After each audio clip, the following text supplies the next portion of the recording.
ನಿನ್ನೆ ಸಂಜೆ ಸುರಿದ ಮಳೆಗೆ ಬಡಾವಣೆಯಲ್ಲಿ ನದಿಯಂತೆ ಹರಿದ ಕೊಳಚೆ ನೀರು, ರಾಜಕಾಲುವೆಯಲ್ಲಿ ಹರಿಯಬೇಕಾದ ಕೊಳಚೆ ನೀರು ಬಡಾವಣೆಗೆ ನುಗ್ಗಿ ಸ್ಥಳೀಯರಿಗೆ ಕಿರಿಕಿರಿ ಉಂಟು ಮಾಡಿರುವಂತದ್ದು. ಕೆಆರ್ಪುರದ ವೈಟ್ ಸಿಟಿ ನಿವಾಸಿಗಳ ಗೋಳು ಕೇಳುವವರು ಯಾರು? ಮಳೆ ಬಂದ್ರೆ ಸಂತಸ ಪಡಬೇಕಾ, ಇಲ್ಲ ಕೊಳಚೆ ನೀರು ನುಗ್ತಾ ಇದೆ ಅಂತ ದುಃಖ ಪಡಬೇಕಾ ಎಂಬ ಗೊಂದಲದಲ್ಲಿ ಇದ್ದಾರೆ ನಿವಾಸಿಗಳು. ಕಳೆದ 7-8 ವರ್ಷಗಳಿಂದ ಯಥಾಸ್ಥಿತಿ ಅನುಭವಿಸ್ತಾ ಇರುವಂತಹ ವೈಟ್ ಸಿಟಿ ನಿವಾಸಿಗಳು ಮಳೆ ಬಂದ್ರೆ ಸಾಕು, ರಾಜಕಾಲುವೆಯಲ್ಲಿ ಹರಿಯದ ಮಳೆ ನೀರು ಬಡಾವಣೆಗೆ ನುಗ್ಗಿ ಇನ್ನಿಲ್ಲದ ಸಮಸ್ಯೆ ಉಂಟು ಮಾಡುತ್ತೆ. ರಾಜಕಾಲುವೆ ಪೂರ್ತಿ ಕಸ ಕಡ್ಡಿ ಮಣ್ಣು ತುಂಬಿದ್ರೂ ಕಾರಣ ಹೆಚ್ಚು ಮಳೆ ಆದಾಗಲೆಲ್ಲ ಇದೇ ಸಂಕಷ್ಟ ಅನುಭವಿಸುವಂತಾಗ್ತಾ ಇದೆ. ಜಿಬಿಎ ಬಿಡಬ್ಲ್ಯೂಎಸ್ಎಸ್ಪಿ ಅಧಿಕಾರಿಗಳಿಗೆ, ಜನಪ್ರತಿನಿಧಿಗಳಿಗೆ ಹಿಡಿ ಶಾಪ ಹಾಕ್ತಾ ಇದ್ದಾರೆ ಸ್ಥಳೀಯರು.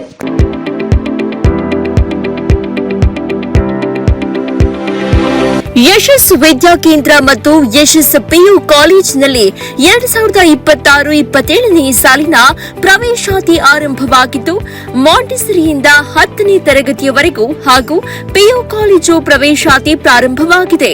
ನಮ್ಮಲ್ಲಿ ಸೈನ್ಸ್, ಕಾಮರ್ಸ್ ಕೋರ್ಸ್ಗಳು ಲಭ್ಯವಿದ್ದು, ಸೈನ್ಸ್ನಲ್ಲಿ ಪಿಸಿಎಂಬಿ ಹಾಗೂ ಪಿಸಿಎಂಸಿ ಕೋರ್ಸ್ಗಳಿದ್ದು, ಕಾಮರ್ಸ್ನಲ್ಲಿ ಸಿಬಿಎ ಹಾಗೂ ಎಸ್ಸಿಬಿಎ ಕೋರ್ಸ್ಗಳಿವೆ. ಕೆಲವೇ ಸೀಟ್ಗಳು ಮಾತ್ರ ಲಭ್ಯವಿದ್ದು, ಅತ್ಯಾಧುನಿಕ ಶಿಕ್ಷಣ, ಉತ್ತಮ ಶಿಕ್ಷಕರು ಇದ್ದು 100ಕ್ಕೆ 100ರಷ್ಟು ಫಲಿತಾಂಶ ನೀಡಲಾಗ್ತಾ ಇದೆ. ಮಕ್ಕಳನ್ನ ಕರೆದುಕೊಂಡು ಬರಲು ಶಾಲಾ ವಾಹನ ವ್ಯವಸ್ಥೆ ಕೂಡ ಲಭ್ಯವಿದೆ. ಒಮ್ಮೆ ಭೇಟಿ ನೀಡಿ. ಯಶಸ್ ವಿದ್ಯಾ ಕೇಂದ್ರ ಮತ್ತು ಪಿಯು ಕಾಲೇಜು, ಸೋಮಶೆಟ್ಟಿಹಳ್ಳಿ ಮತ್ತು ಚಿಕ್ಕಬಾಣವರದ, ಮಾರುತಿನಗರ, ದಾಸರಹಳ್ಳಿ, ಬೆಂಗಳೂರು 560090.